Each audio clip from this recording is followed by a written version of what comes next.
Hello friends, MS coder में आपका स्वागत है।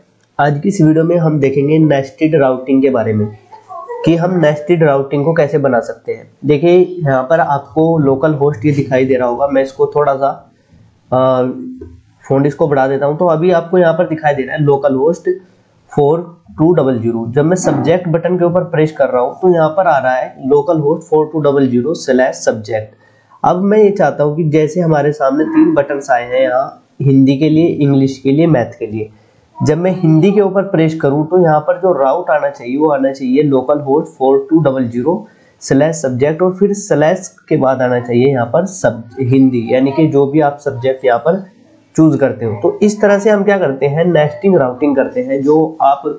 जो प्रोजेक्ट होते हैं या फिर इंटरप्राइज के आप वेबसाइट्स पे जाते हो तो वहाँ पर आपके सामने एक मेन्यू होता है। वहाँ से आप चीज़ों को, जैसे प्रोडक्ट होता है उसको सेलेक्ट करते हो तो वहाँ पर जो यूआरएल बनता है वो प्रोडक्ट से बनता है। फिर अगर उसमें से आप कोई भी आगे के प्रोडक्ट सर्च चूज करते हो, जैसे मोबाइल फोन हो गया, टेलीविजन हो गया या फ्रिज हो गया, तो इस तरह से क्या होता है कि प्रोडक्ट के बाद स्लैश लग के आपके वो रूट्स बनते जाते हैं, यूआरएल बनते जाते हैं। तो आज की इस वीडियो में हम इसी को सीखेंगे। तो यहाँ पर आ जाते हैं हम अपने एडिटर के अंदर, और यहाँ पर एडिटर के अंदर देखिए सबसे पहले हम यहाँ पर रूट में आता है कि हम कैसे क्या कर सकते हैं कि जो नेस्टेड रूट होता है उसको हम कैसे सेलेक्ट कर सकते हैं, कैसे हम बना सकते हैं। तो यहाँ पर आपको दिखाई दे रहा होगा, मैं इसके फ़ॉन्ट को थोड़ा सा बढ़ा भी लेता हूँ। तो यहाँ पर आपको दिखाई दे रहा होगा पाथ और फिर सब्जेक्ट, यहाँ पर आपको रूट दिखाई दे रहा है। तो अब मुझे क्या करना है, यहाँ से इस कंपोनेंट, जो पेरेंट कंपोनेंट है, यहाँ पर ये जो कंपोनेंट हम कॉल करा रहे हैं इसको मैं यहाँ से हटाता हूँ और यहाँ पर इस तरह से आपको क्या टाइप करना है, चिल्ड्रन टाइप करना है और फिर कोलन लगा के आप इस तरह से स्क्वायर ब्रैकेट को यूज कीजिएगा। फिर इस तरह से आप जैसे आप पाथ को बनाते हैं ऐसे ही आपको पाथ बनाना है और यहाँ पर आपको एम्प्टी रखना है और एम्प्टी के बाद यहाँ पर आपको इसी कंपोनेंट को कॉल करा देना है जो आप सब्जेक्ट पे कॉल करा रहे थे। तो देखिए यहाँ पर क्या होगा, जैसे ही आप सब्जेक्ट बटन के ऊपर प्रेस करोगे तो यहाँ पर सब्जेक्ट यूआरएल जो होगा जिस भी कंपोनेंट का उसके पास आएगा। फिर यहाँ पर सब्जेक्ट यूआरएल के बाद यहाँ पर इसको दिखाई दे जाएगा चिल्ड्रन, तो यहाँ पर इसके अंदर आएगा और यहाँ पर जब इसको एम्प्टी यूआरएल दिखाई देगा, कुछ भी मतलब यूआरएल नहीं दिखाई देगा, तो ये डायरेक्ट क्या करेगा, पेरेंट कंपोनेंट को कॉल कराएगा। और पेरेंट कंपोनेंट के अंदर हमने भी सभी बटन्स को डिक्लेयर किया हुआ है। अब उसके बाद क्या होगा, जैसे वहां पर हिंदी का एक बटन है, अगर वो हिंदी के ऊपर प्रेस करता है तो तब हमें क्या करना है, हिंदी के कंपोनेंट को यहाँ पर कॉल कराना है। तो उसके लिए देखिए हम क्या कर सकते हैं, कोमा लगा के यहाँ पर आप टाइप कीजिएगा इस तरह से पाथ, और यहाँ पर आप टाइप कीजिएगा हिंदी,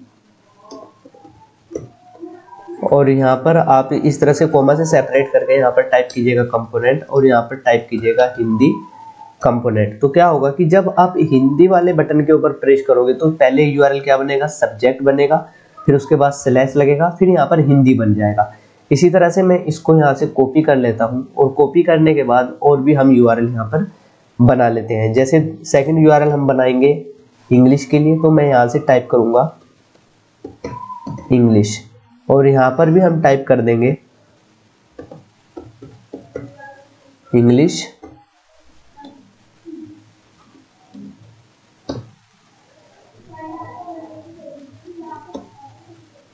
इंग्लिश कंपोनेंट को हम यहाँ से इस तरह से कॉल करा लेंगे। फिर हम बनाएंगे एक मैथ के लिए, तो यहाँ पर आपको टाइप करना है मैथ और यहाँ पर हिंदी को हटा के आप यहाँ पर मैथ भी कर सकते हो। तो यहाँ पर हम टाइप कर देंगे मैथ।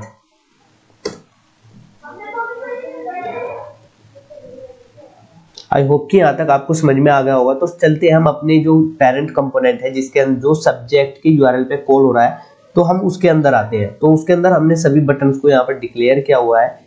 तो हम यहाँ पर सर्च कर लेते हैं पेरेंट की जो HTML फाइल है उसको हम यहाँ से ओपन कर लेते हैं। तो यहाँ पर मैं आपको देख के समझा रहा हूँ। यहाँ पे क्या होगा कि जैसे ही आप हिंदी वाले बटन के ऊपर प्रेस करोगे तो यहाँ पर हमने राउटर लिंक दिया हुआ है हिंदी का।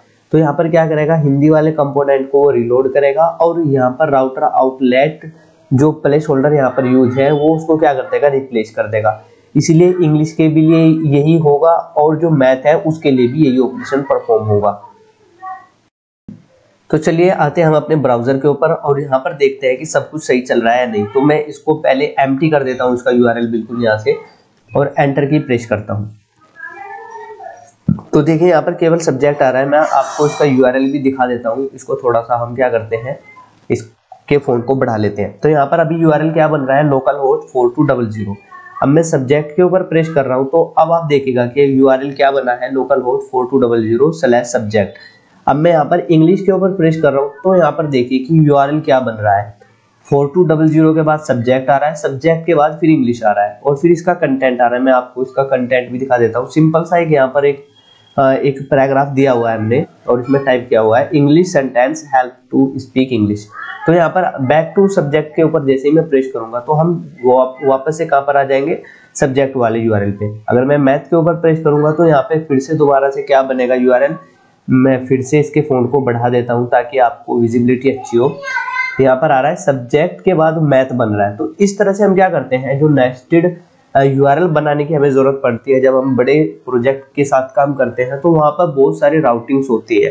तो वहाँ पर हम क्या करते हैं, इस तरह की राउटिंग करते हैं। इसको हम चाइल्ड राउटिंग भी बोलते हैं या नेस्टेड राउट्स भी बोलते हैं। तो आई होप कि आपको समझ में आ गया होगा किस तरह से चिल्ड्रन जो रूट्स होते हैं उसको हम बनाते हैं, यूआरएल बनाते हैं। तो आज की इस वीडियो में सिर्फ इतना ही रखते हैं।